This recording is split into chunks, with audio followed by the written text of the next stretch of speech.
शुभ मध्याह्न विद्यार्थियों, last class में हमने द्वंद्व समास पढ़ा था और द्वंद्व समास के 3 भेद हमने पढ़े थे।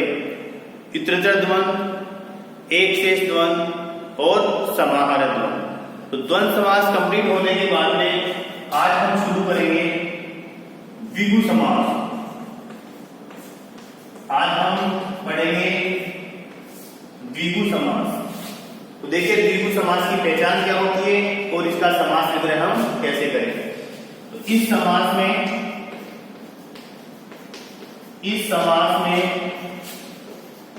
पूर्व पद संख्यावाची तथा उत्तर पद संज्ञावाचक होता है।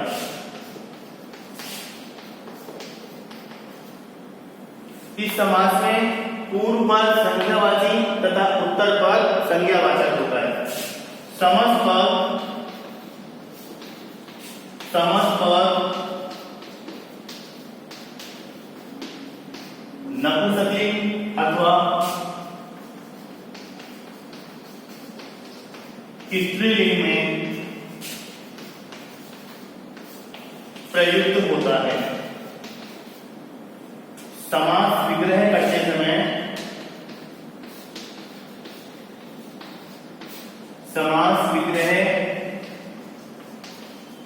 समय दोनों पदों में षष्ठी विभक्ति का प्रयोग किया जाता है।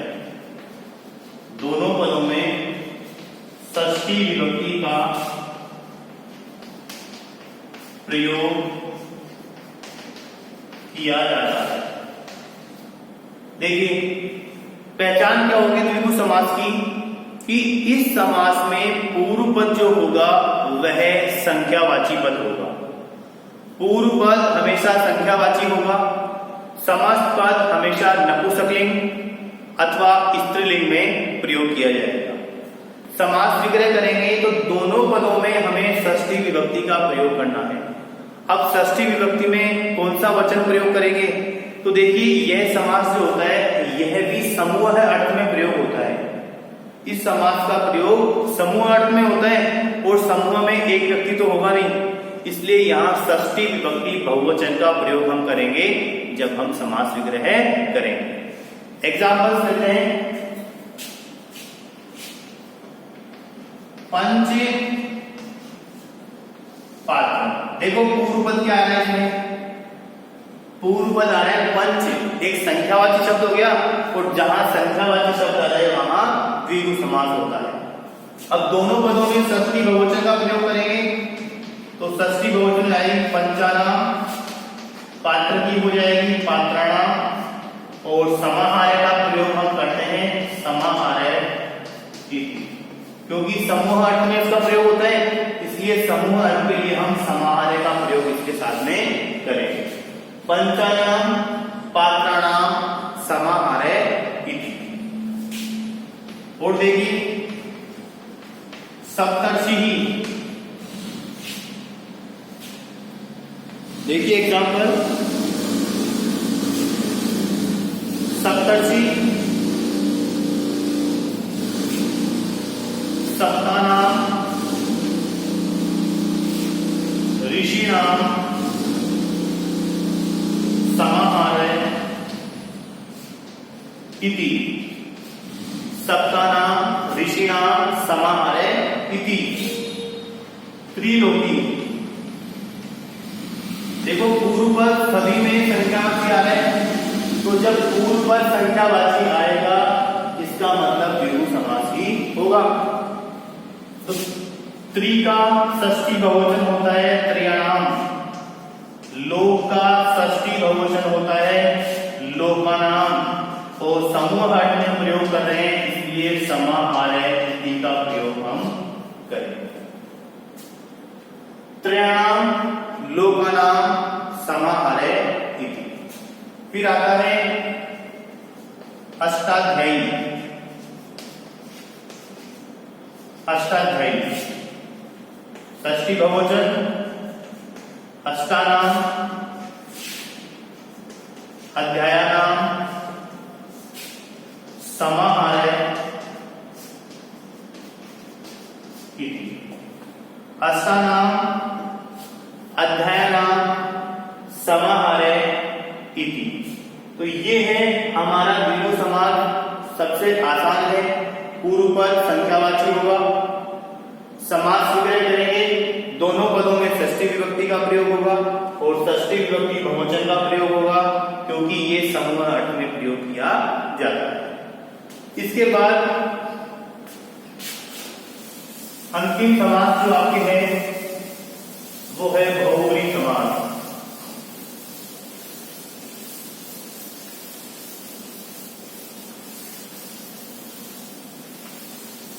देखिए,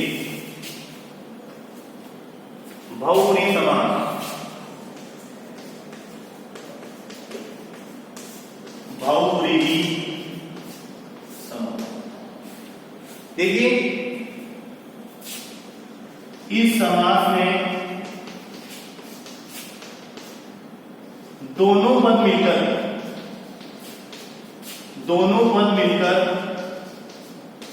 किसी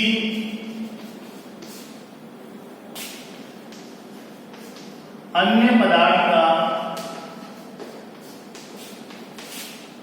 बोध कराते हैं।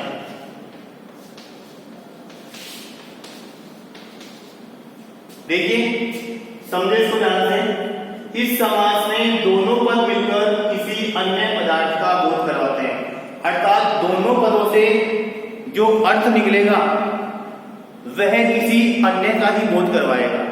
जैसे दशानन है, 10 सिर हैं जिसके वह कौन? रावण। तो दोनों पद मिलकर किसी तीसरे पदार्थ का बोध करवा रहे हैं। तो ऐसा जब होता है तो वहां बहुव्रीहि समास प्रयोग होता है। फॉर एग्जाम्पल, दशानन हमने ले लिया। अब देखिए, समास विग्रह में आपको ध्यान रखना है, जैसे आप हिंदी बोल रहे हैं वैसे ही उसकी आपको संस्कृत करनी है। 10 सिर हैं जिसके वह, 10 सिर हैं जिसके वह, इसी की आपको संस्कृत बनानी है, इसका समास विग्रह हो जाएगा। तो 10 को तो हम 10 ही कहते हैं। सिर, आनंद, अब यहां आनंद का प्रयोग हुआ है, तो आनंद कितने हैं? सिर कितने हैं? सिर है 10, तो 10 के लिए बहुवचन का प्रयोग होता है। तो आन नामी,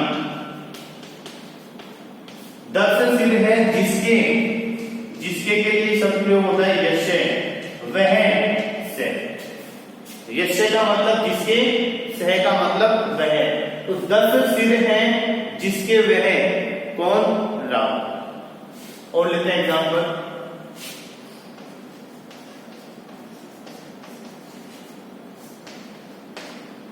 चतुर्मुख है। अब देखिए, यहां कंफ्यूज मत होना कि सर यहां भी संख्यावाची है और द्विगु समास में भी संख्यावाची आएगा। तो द्विगु समास में समस्त पद हमेशा स्त्रीलिंग, ईकारांत और नपुंसकलिंग में प्रयोग हुआ था, जबकि यहां तो पुल्लिंग में प्रयोग हो रहा है, निसर्गार है, इसलिए यहां पर द्विगु समास नहीं होगा। तो चतुर्मुख है, 4 मुख हैं जिसके वह कौन? ब्रह्मा जी। तो देखो, 4 मुख, कितने मुख हैं? 4। 4 के लिए किसका प्रयोग करेंगे? चत्वारी। एक शब्द होता है चत्वारे और एक होता है चतस्त्र। इसका प्रयोग पुल्लिंग के लिए होता है, चतस्त्र का प्रयोग स्त्रीलिंग के लिए और चत्वारी का प्रयोग नपुंसकलिंग के लिए। तो देखो, यहां पर मुख शब्द जो है वो नपुंसकलिंग ही है, इसलिए इसके साथ में हम जब 4 का प्रयोग करेंगे तो इसका हम नपुंसकलिंग में प्रयोग करेंगे, क्योंकि 1 से लेकर 4 तक जो संख्याएं होती है उनका रूप तीनों लिंगों में चलता है। ठीक है ना? तो मुख शब्द यहाँ पर नपुंसकलिंग है, तो 4 का प्रयोग भी हम नपुंसकलिंग में करेंगे, और नपुंसकलिंग में 4 को बोलते हैं चत्वारी। अब मुख कितने हैं? मुख भी 4 है, 4 के लिए बहुवचन का प्रयोग करेंगे। बहुवचन हो जाएगा मुखानी। चार मुख है जिसके यस्य वह से, तो इसका हो गया चत्वारी मुखानी यस्य से, चार मुख है जिसके वह। और लेते हैं एग्जाम्पल,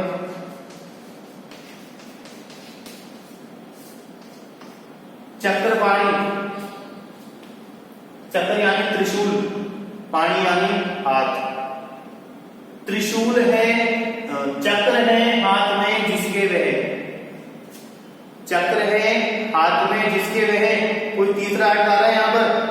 अब देखो समास करें कैसे करोगे। चक्र है हाथ में जिसके वह, तो चक्र तो एक ही है, तो एक के लिए एक वचन,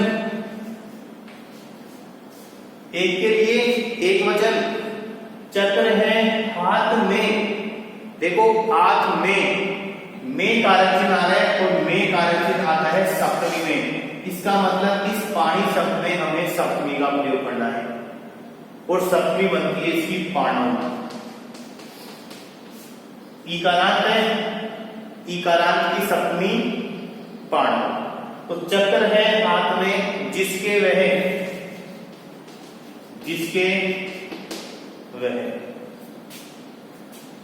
और लेते हैं एग्जाम्पल,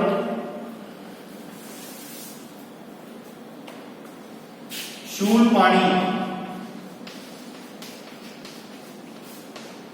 त्रिशूल है हाथ में जिसके वह, त्रिशूल है हाथ में जिसके वह कौन, शंकर भगवान है। तो यहां पर भी देखो त्रिशूल एक ही है, एक के लिए हम प्रयोग करेंगे एक वचन का, शूलम। हाथ में यहां भी प्रयोग किया पाणों का और यहां भी प्रयोग होगा पाणों का। शूलम पाणौ यस्य से। एक एग्जाम्पल और ले लेते हैं, चंद्रशेखर है, चंद्रमा है शिखर पर जिसके वह, चंद्र है शिखर पर, सप्तमी शेखरे, चंद्र है शेखरे यस्य से, चंद्र है शेखरे यस्य से, चंद्रमा है जिसके शिखर पर वह कौन, भगवान शिव है। तो ये आपके था बहुव्रीहि समास। तो इस प्रकार से आपका जो टॉपिक है समास वह आपका कंप्लीट होता है। मुख्य रूप से इसके चार भेद हैं और 6 हमने पढ़े, क्योंकि दीर्घ समास और कर्मधारय समास, तत्पुरुष समास का एक भेद होता है। तो इस प्रकार हमने अव्ययभाव समास पढ़ा, उसके बाद में तत्पुरुष समास पढ़ा, तत्पुरुष समास के बाद में कर्मधारय समास पढ़ा और कर्मधारय के 2 भेद हमने पढ़े, विशेषण विशेष्य और उपमान उपमेय। उसके बाद द्वंद्व समास हमने पढ़ा, द्वंद्व समास के 3 भेद हमने पढ़े, इतरेतर द्वंद्व, एक शेष द्वंद्व और समाहार द्वंद्व। उसके बाद द्विगु समास हमने पढ़ा और द्विगु समास के बाद में अंतिम आपका है बहुव्रीहि समास जो हमने पढ़ लिया है। तो आप इसका रिवीजन भी करते रहें और साथ साथ इसको फिर नोटबुक में नोट भी करते रहें। तो आज हम इतना ही पढ़ेंगे। Okay students, thank you, have a nice day.